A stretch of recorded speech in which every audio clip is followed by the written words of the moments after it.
दोस्तों आप अपनी स्क्रीन पे देख सकते हैं कि एक तरफ है आपका चर्च और एक तरफ है चर्च में चिंतित बैठे हुए फादर या फिर चर्च के प्रतिनिधि। क्या है पूरा मामला? ऐसी क्या बात हो गई, ऐसा क्या विवाद या फिर ऐसा क्या कंडीशन आ गया जिसकी वजह से ये अभी चिंता में बैठे हुए हैं?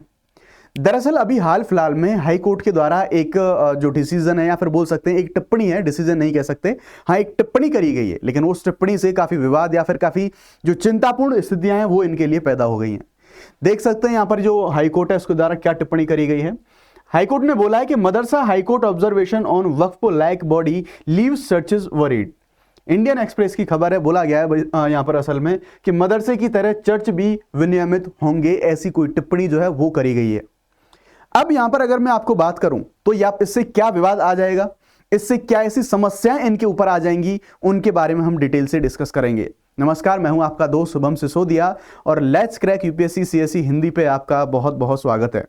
दोस्तों इस पूरे विवादित मामले में या फिर इस टिप्पणी से जो चिंता आ गई है, पूरा जो चर्च वाले जो प्रतिनिधि हैं उनके बीच में या फिर उनके जो प्रतिनिधि संस्थान है उनके द्वारा जो सारी चीजें बोली गई हैं, क्या वाद विवाद की स्थिति बनने वाली है, उसमें आगे बढ़ने से पहले मैं आपको कुछ बेसिक जो इंपॉर्टेंट इंफॉर्मेशन है उसके बारे में बोलना चाहूंगा। यहां पर आप देख सकते हैं यूपीएससी सिविल सर्विस के लिए जो Unacademy civil service championship test है, इसका आयोजन करवाया जा रहा है अनअकैडमी के द्वारा। इसका आयोजन आपको यहाँ पे 24 नवंबर को देखने को मिलेगा, सुबह 11 बजे और शाम को 5 बजे। इसमें जो लोग मेंबर इसमें क्वालिफाई होंगे उनको 90% तक की स्कॉलरशिप और साथ ही साथ बहुत सारे रिवॉर्ड्स मिलेंगे। यहाँ पर आप देख सकते हैं स्क्रीन पे हमारे जो टॉप एडुकेटर है उनके द्वारा आईफोन और अन्य जो रिवार्ड है वो हमारे जो विनर्स हैं उनको दिए जा रहे हैं। ज्यादा जानकारी के लिए आप दिया गया ये जो नंबर है, इस नंबर पर आप जानकारी हासिल कर सकते हैं। और इसमें अगर आपको रजिस्टर करना है तो इसी वीडियो के डिस्क्रिप्शन में आपको एक लिंक दिया गया है, उसी लिंक पर टैप करके आप इसमें जाके रजिस्टर कर सकते हैं। ठीक है, ये सारी चीजें आपके लिए कंप्लीटली फ्री ऑफ कॉस्ट हैं। आगे बढ़ेंगे। आगे बढ़ने से पहले जो भी हमारी ये टिप्पणी बोली गई है कोर्ट के द्वारा, तो कोर्ट ने बेसिकली बोला क्या है? कोर्ट ने यहां पर बोला है, हम अभी जानते हैं कि हमारा जो वक्फ बोर्ड इस टाइम पर, और ऐसे टाइम पर जब ये टिप्पणी आई तो ये और इंपॉर्टेंट हो जाता है, हम जानते हैं वक्फ बोर्ड के बारे में। वक्फ बोर्ड क्या करता है, जिसका रेफरेंस कोर्ट के द्वारा लिया गया है। तो हम जानते हैं कि जितने भी हमारी वक्फ की संपत्ति हैं, अब आप कहेंगे कि जी ये वक्फ क्या होता है? तो दरअसल हम जानते हैं कि मुस्लिम धर्म में जो भी कोई ऐसी संपत्ति जो दान के धर्म के उद्देश्य से, चैरिटी के उद्देश्य से दी जाती है, ऐसी संपत्तियां फिर धर्म से रिलेटेड जितनी भी चीजें होती हैं, जितनी लैंड मान लीजिए हो गए, जितने और एसेट संपत्तियां हो गई, उन सब का मैनेजमेंट करने के लिए जो एक लीगल बॉडी होती है जिसकी जरूरत के बारे में यहां पर बोला जा रहा है, ये एक असल में लीगल बॉडी हमें देखने को मिलती है। ठीक है, तो ऐसी लीगल बॉडी की ही बात करी जा रही है वक्फ बोर्ड में। और ये चीज उस टाइम पे इंपॉर्टेंट हो जाती है। हम जानते हैं कि हमारे पास जो पुराना वक्फ बोर्ड अधिनियम है 1995 का, इसमें जो अमेंडमेंट बिल है हमारा, वो अभी हमारा देखेंगे कि वेटिंग में है। यहां पर अभी हमने नया बिल 1995 का जो बिल था हमारा, इसको रिप्लेस करने के लिए नया बिल हम ला रहे हैं।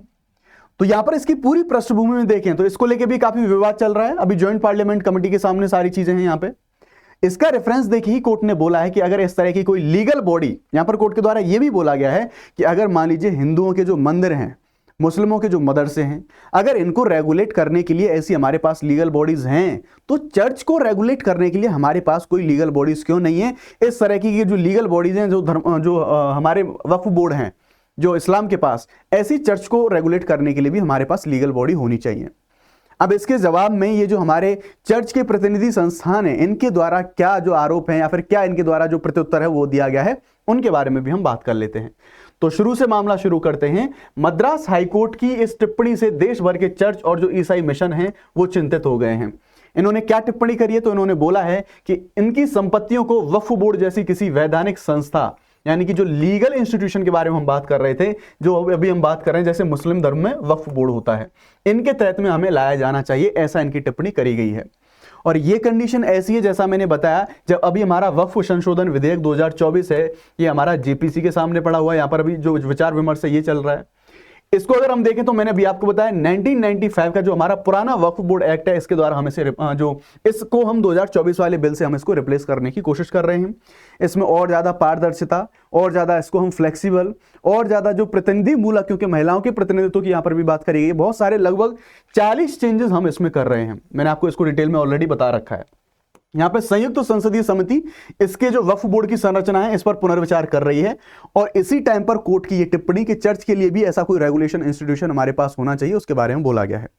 अब प्रत्युत्तर के बारे में बात करते हैं कि हमारे पास अगर भारत में बात करें तो भारत में जितने भी चर्च है ना, उनमें से 90% चर्चों को इन दो बॉडीज के द्वारा या फिर बोले इन दो प्रतिनिधियों के द्वारा, यहां पर ये दोनों हैं, दोनों को हम देख सकते हैं, इनके द्वारा रेगुलेट कराया जाता है, फिर इनके अधीन काम करते हैं और इनके द्वारा ही कुछ जो प्रत्युत्तर हैं वो हमें देखने को मिले हैं।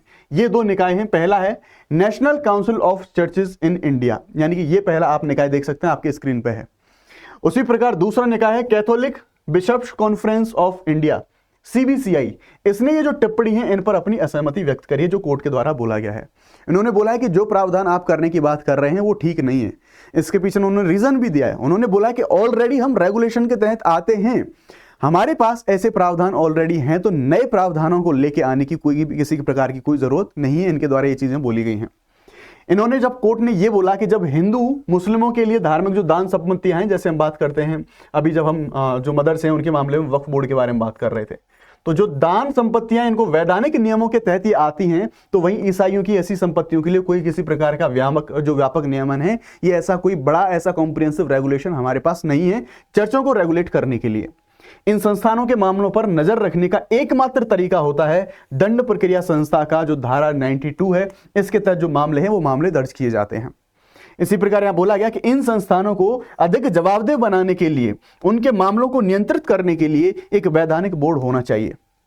यानी कि वक्फ बोर्ड के बारे में हम कई बार बात करते हैं, जैसे ऐसी संपत्तियां होती हैं जो धार्मिक प्रतिनिधि होते हैं उनके द्वारा बहुत सारी इरेगुलरिटीज, भ्रष्टाचार जैसे मामले देखे जाते हैं।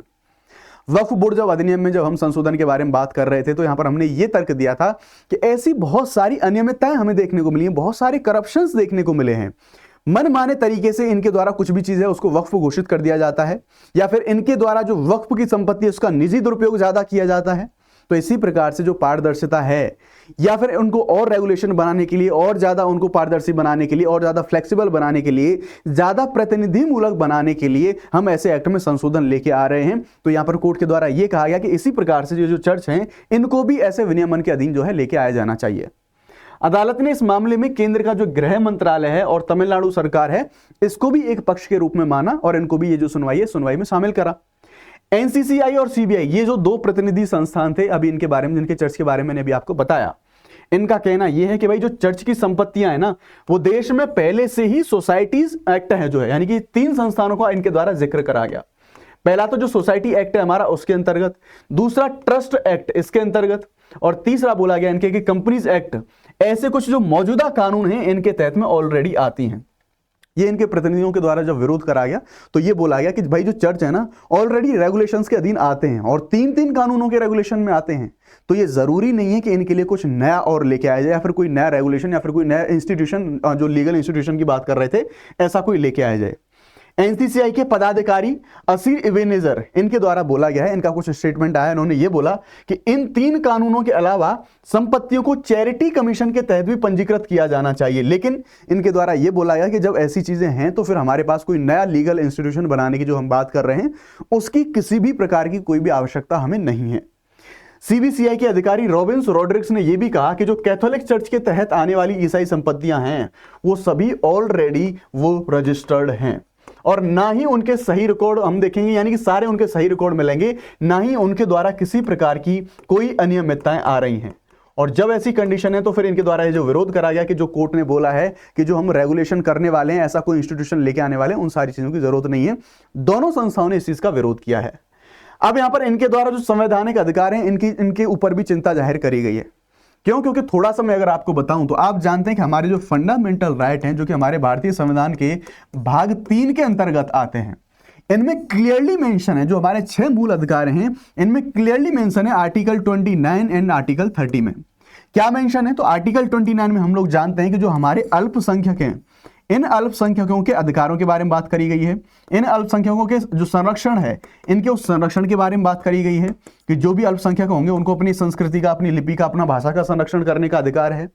उसी प्रकार से आर्टिकल 30 में क्लियरली मेंशन है कि जो माइनॉरिटीज यानी कि जो अल्पसंख्यक होंगे उनको अपनी इच्छा के अनुसार या फिर अपने अकॉर्डिंगली जो शिक्षा संस्थान हैं उन शिक्षा संस्थानों की स्थापना करने का और उनको प्रशासित करने का ये इनको अधिकार दिया गया है। ये सुप्रीम कोर्ट के ये जो हमारा संविधान है, संविधान के अंतर्गत ये इनको मूल अधिकारों के तहत में मामला दिया गया है, ये मूल अधिकार इनको मिले हुए हैं। तो ये जो हमारा माइनॉरिटीज को जो राइट मिले हुए 1929 और 30 आर्टिकल, इस पर ये चिंता जताई जा रही है कि ये इनको वायलेट कर सकता है ऐसा कुछ में। लेकिन सीधी सी बात फिर वही निकल के आती है कि जब अन्य धर्मों का रेगुलेशन हो रहा है तो फिर ये जो चर्च है इनका भी रेगुलेशन किया जा सकता है।